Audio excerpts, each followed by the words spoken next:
Rumail, Ustadz Adjir, Taufik Assegaf, dan Syekh Zain bin Sumed. Tanggal 28 November tahun 2025, saya membuat tulisan ilmiah untuk Ustadz Adjir Ubaidillah, murid Taufik Assegaf. Tulisan itu terkait kitab Al-Manhajus Sawi, karya seorang Ba'alwi, yang bernama Syekh Zain bin Sumed. Dalam tulisan itu saya kemukakan data dan fakta, bahwa kutipan-kutipan tentang, bahwa, nasab lebih utama dari ilmu, yang katanya dikutip dari ulama-ulama besar, adalah kutipan palsu, tidak terdapat dalam kitab-kitab karya ulama yang dimaksud. 9 hari berlalu, Adjir tidak menjawab tulisan saya tersebut. Ia hanya merosting malu-malu dalam akun Facebook-nya. Dalam akun FB-nya itu, Adjir membuat status. Ada yang menuduh kutipan Habib Zain bin Sumed tentang Al-Ghazali bermasalah, padahal penuduh yang kurang mutolaah, tahu kan? Hanya bisa begitu. Lalu, bukannya menjawab kutipan palsu Zain bin Sumed, ia malah menanggapi video Kiai Muharrar sambil membikin kedustaan, bahwa saya tidak mau berdebat dengan para cucu Nabi palsu, klan Ba'alwi, padahal saya mempunyai bukti Rabita Alwiyah meminta UIN Wali Songo, untuk tidak membahas nasab di acara seminar UIN Wali Songo. Seperti saya mempunyai bukti dari Tubagus Imam Ibrahim, bahwa Rabita tidak bersedia datang ke acara diskusi di Banten. Nanti itu akan saya tanggapi dalam tulisan tersendiri. 2 hari yang lalu, saya dapat bocoran dari Rumail Abbas melalui akun FB pamitnya ngantor. Dalam statusnya, Rumail menulis, saya optimis Gus Adjir Ubaidillah akan mampu menanganinya dengan mudah, karena siapapun tahu kiimat itu daya bacanya lemah. Ngebluffing doang dia mah. Nanti lihat saja buktinya di kanal Gus Adjir, pasti jenengan paham kalau tukang tuduh seperti kiimat ini memang tukang tuduh biasa, gak takut dosa apa ya. Namun sampai hari ini Adjir tidak bisa menjawab, dari kitab mana Zain bin Sumed mengutip Imam Al-Sindi dan sebagainya. Dari status Rumail ini kita mengetahui adanya komunikasi dua arah antara Rumail dan Ustadz Adjir, yang mungkin keduanya saling tanya-menanya bagaimana menjawab tulisan saya itu. Atau juga mereka berdua termasuk dalam satu tim yang berusaha menjawab tulisan saya tersebut. Rumail mengaku sampai meminta bantuan 2 aplikasi AI, yaitu Gemini dan Gemini Pro, untuk dapat membuat jawaban tulisan saya. Lalu Rumail membuat video bantahan untuk tulisan saya. Rupanya, Adjir yang Rumail harapkan bisa menjawab langsung dalam kanalnya, tidak bersedia melakukannya. Kendati demikian, kita bisa menyimpulkan, siapapun yang membawakan jawaban untuk saya itu merupakan kerja mereka berdua. Pertanyaannya, apakah Rumail sudah menjawab proposisi-proposisi tulisan saya, atau ia hanya ambil yang mudah-mudah untuk dijawab, lalu mengabaikan yang paling penting, misalnya tentang kutipan palsu Zain bin Sumed atas nama Imam Al-Sindi dan Ibnu Hajar Al-Haytami. Saya akan permudah Anda semua, untuk menginventarisir proposisi-proposisi saya dalam tulisan saya itu, lalu kita lihat, mana yang berusaha dijawab Rumail, dan mana yang diabaikan, karena proposisi saya dapat diverifikasi kebenarannya. Berikut proposisi-proposisi tulisan saya. Zain bin Sumed mengutip, bahwa Imam Al-Sindi mengatakan, bahwa syarif yang bodoh lebih mulia dari 70 orang alim. Lihat Al-Manhajus Sawi karya Zain bin Sumed Ba'alwi halaman 383. Saya menyatakan dengan tegas bahwa kutipan itu palsu. Tidak ada Imam Al-Sindi mengatakan dalam kitabnya, bahwa seorang syarif yang bodoh lebih mulia dari 70 orang alim. Untuk proposisi yang paling penting ini, Rumail tidak menyanggah apapun. Karena memang nama Imam Al-Sindi hanya dicatut oleh Zain bin Sumed Ba'alwi. Ajaran bahwa satu syarif yang bodoh lebih mulia dari 70 orang alim ini hanya terdapat dalam kitab karya Ba'alwi. Saya tantang kembali Rumail, atau Gus Adjir, atau Taufik Assegaf, untuk dapat membawakan satu kitab selain kitab Ba'alwi yang menyatakan bahwa seorang syarif yang bodoh lebih mulia dari 70 kiai.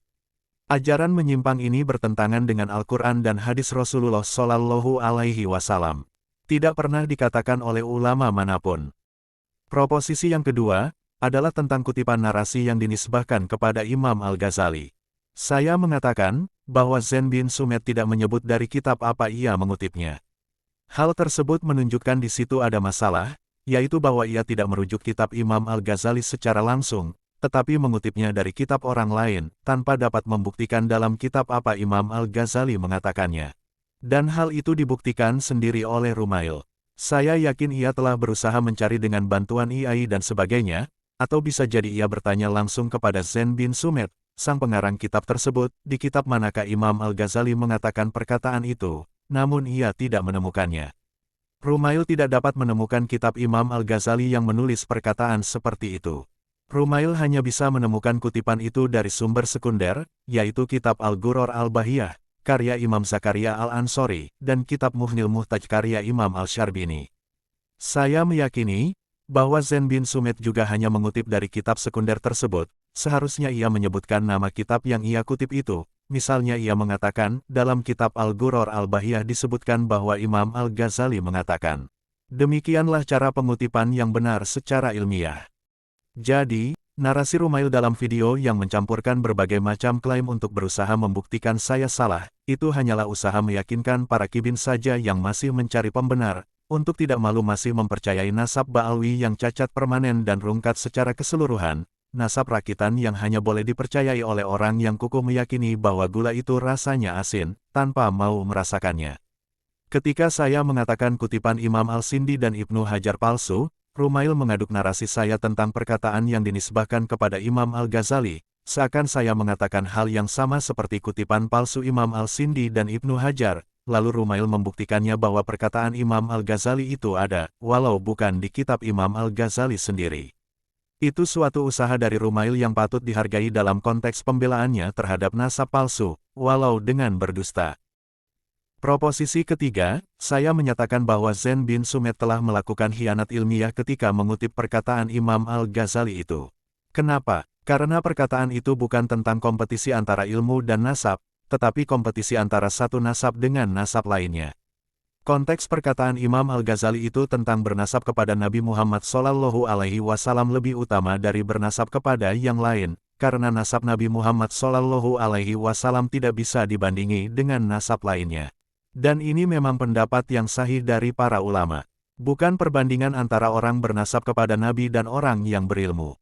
Jika sudah dibubuhi ilmu, maka nasab itu kalah secara mutlak oleh ilmu, baik bernasab kepada Nabi atau lainnya. Artinya, seorang yang berilmu lebih utama dari seorang syarif yang bodoh secara absolut. Perkataan Imam Al-Ghazali itu diletakkan oleh Zain bin Sumet dalam judul besar, Al-Mufadolah Baina Syarofil Ilmi wa Syarofin Nasab. Kompetisi antara kemuliaan ilmu dan kemuliaan nasab.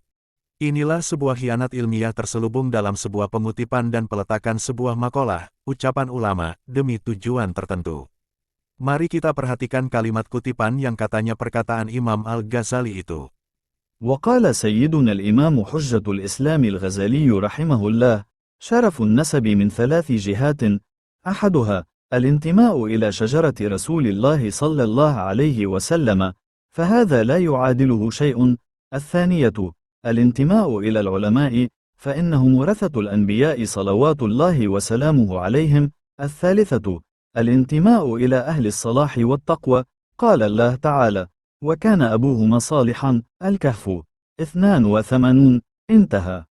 Penghulu kita, Al-Imam Hujjatul Islam Al-Ghazali rahimahullah, berkata, kehormatan nasab berasal dari 3 aspek. Pertama, berasal dari nasab Rasulullah Shallallahu Alaihi Wasallam, karena tidak ada yang setara dengannya. Kedua, berasal dari para ulama, karena mereka adalah pewaris para nabi, sholawat dan salam semoga Allah senantiasa menyertai mereka. Ketiga, berasal dari orang-orang yang saleh dan bertakwa, sebagaimana firman Allah Subhanahu wa Ta'ala, dan ayah mereka adalah seorang yang saleh. Quran Surat Al-Kahfi ayat 82.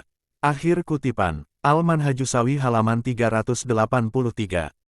Perhatikan, tidak ada kaitan sedikitpun antara narasi kutipan itu dengan judul besar yang Zain bin Sumet angkat. Judul besar Zain bin Sumet adalah tentang perbandingan, mana yang lebih mulia antara ilmu dan nasab. Sedangkan kutipan yang dinisbahkan kepada Imam Al-Ghazali itu tentang perbandingan nasab Nabi dengan nasab lainnya. Ketika orang yang bernasab kepada Nabi dibandingkan dengan nasab orang yang tidak bernasab kepada Nabi, maka nasab kepada Nabi lebih utama, dalam keadaan dua-duanya sama-sama bodoh. Dan ini memang pendapat yang sahih. Seluruh ulama Islam setuju dengan pendapat ini. Tapi jika dibandingkan dengan ilmu, maka orang yang berilmu lebih utama dari orang yang bernasab kepada Nabi dalam keadaan ia bodoh. Itulah pendapat yang benar. Para ulama-ulama Islam, seperti rajanya para ulama Nusantara, Syekh Nawawi Al-Bantani, telah menyatakan bahwa ilmu lebih utama daripada nasab 60 kali lipat. Lihat kitab Al-Marokil Ubudiyah halaman 284, cetakan Darul Basoir. Begitu pula Syekh Husain bin Ibrahim Al-Maghribi menyatakan dalam kitabnya Qurratul Ain, bahwa ilmu lebih unggul daripada nasab, lihat halaman 281. Dan masih banyak lagi ulama-ulama lain yang dengan tegas menyatakan demikian. Sedangkan pernyataan bahwa seorang syarif yang bodoh lebih mulia dari orang alim, sekali lagi, hanya ada di kitab Ba'alwi. Silahkan cari satu kitab dari masa lalu, dari mulai kitab ditulis sampai hari ini, apakah ada pernyataan yang sama dengan pernyataan menyimpang kaum Ba'alwi, yaitu bahwa satu syarif yang bodoh lebih mulia dari 70 orang alim? Tidak ada. Dan proposisi saya yang keempat, bahwa kutipan Zain bin Sumet yang katanya adalah perkataan Ibnu Hajar, bahwa nasab lebih utama dari ilmu, itu adalah palsu. Ibnu Hajar tidak pernah mengatakannya. Klaim bahwa perkataan itu ada dalam fatwa, tidak terverifikasi. Dalam dua kitab fatwa yang ditulis Ibnu Hajar, tidak ada pernyataan seperti yang dikutip oleh Zain bin Sumet. Lalu kata Rumail, walau tidak ada dalam kitab Ibnu Hajar, tetapi ada dalam kitab Waridatul Ghaib, karya Syekh Muhammad Mahdi Bahaudin bin Ali Al-Rawas Al-Rifai, wafat 870 Hijriah. Saya mengatakan, tidak bisa, pendapat Ibnu Hajar di dalam kitab orang lain, disebut sahih sebagai pendapat Ibnu Hajar, sementara dalam kitabnya tidak ditemukan. Ditambah justru yang ditemukan dalam kitab Ibnu Hajar, pendapatnya bertentangan dengan kutipan itu.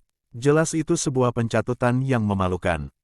Kata Rumail, Syekh Mahdi ini seorang Sayyid. Saya mengatakan ia bukan Sayyid, tetapi orang yang mengaku Sayyid, sama dengan klan Ba'alwi. Mengapa? Karena keluarganya telah tes DNA dan tes DNA-nya gagal.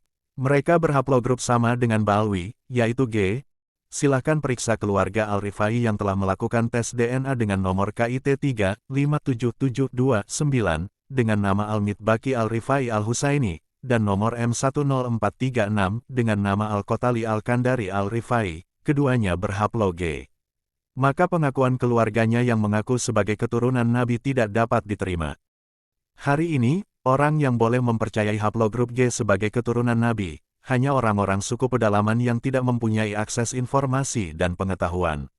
Lalu, apakah dengan ditemukannya ucapan palsu Ibnu Hajar dalam kitab Syekh Mahdi, bisa dikatakan bahwa Ibnu Hajar benar telah mengatakannya? Tentu tidak, apalagi narasi itu muncul dari kitab pengaku nasab Nabi semacam Syekh Mahdi. Tentu patut dicurigai, bahwa ia memiliki kecenderungan yang sama dengan Baklawi, yaitu, pertama, ia mengaku sebagai keturunan Nabi, lalu ia melegitimasi pendapat nasab lebih mulia dari ilmu, untuk menjadikan dirinya yang berilmu lebih dimuliakan dari ulama lainnya, karena nasabnya itu. Kecurigaan semacam itu tidak berlebihan. Maka dari itu tugas Rumail atau Ustadz Ajir ada dua. Pertama, harus mencari ucapan ulama lain selain pengaku nasab semacam Syekh Zain bin Sumet Baklawi dan Syekh Mahdi Al-Rifai, yang mengatakan bahwa nasab lebih mulia dari ilmu. Jika ada, berarti benar, bahwa ajaran itu bukan khas milik Ba'alwi atau Syekh Mahdi. Tetapi jika tidak ada, maka benar, bahwa ajaran yang mengatakan nasab lebih mulia dari ilmu, adalah ajaran khas para nasab palsu semacam Balwi dan Syekh Mahdi Al-Rifai itu. Kedua, Rumail harus dapat menemukan bahwa narasi yang dinisbahkan kepada Imam Ibnu Hajar yang dikutip Zain bin Sumet itu benar-benar terdapat dalam kitab Ibnu Hajar, sehingga Zain bin Sumet dan atau Syekh Mahdi tidak bisa disebut pendusta. Kesimpulan video Rumail yang menanggapi tulisan saya untuk Ustadz Ajir adalah 1. Rumail tidak bisa membuktikan sebaliknya, bahwa Zain bin Sumet telah mencatut nama Imam Al-Sindi yang dikutip, bahwa ia mengatakan bahwa seorang syarif yang bodoh lebih mulia dari 70 ulama. Rumail tidak bisa membawa kitab karya Imam Al-Sindi yang menyatakan hal yang sama. 2. Rumail tidak bisa membuktikan sebaliknya, bahwa Imam Al-Ghazali tidak mempunyai pendapat yang mengunggulkan nasab di atas ilmu. Rumail tidak bisa membawakan pendapat Imam Al-Ghazali yang menyatakan demikian dari kitab Imam Al-Ghazali. Adapun narasi yang dikutip oleh Zain bin Sumet, yang dinisbahkan sebagai perkataan Imam Al-Ghazali, secara literal tidak bermakna bahwa nasab lebih mulia dari ilmu. 3. Rumail tidak bisa membuktikan sebaliknya, bahwa Zain bin Sumet atau Syekh Mahdi hanya mencatut nama Ibnu Hajar ketika mengutip bahwa nasab lebih mulia dari ilmu. Rumail tidak bisa membawa kitab Imam Ibnu Hajar yang mengatakan hal itu. 4. Rumail tidak bisa membuktikan bahwa nama Sumet dibaca Smith. 5. Rumail tidak bisa membuktikan bahwa Taufik Assegaf adalah keturunan Nabi Muhammad Shallallahu Alaihi Wasallam. Terakhir, batalnya nasab Taufik Assegaf sebagai Sayyid secara ilmu nasab, sejarah, dan tes DNA, adalah sebuah fakta ilmiah yang tidak bisa dibantah. Telah banyak marga Assegaf yang telah tes DNA, dan haplogrup mereka adalah G. Siapa yang masih berusaha membelanya, maka ia telah menjerumuskan dirinya sebagai kaum pembenci ahli bait dan keturunannya, karena ia telah mencampurkan nasab suci Rasulullah dengan nasab yang selainnya. Penulis, Imaduddin Usman Al-Bantani.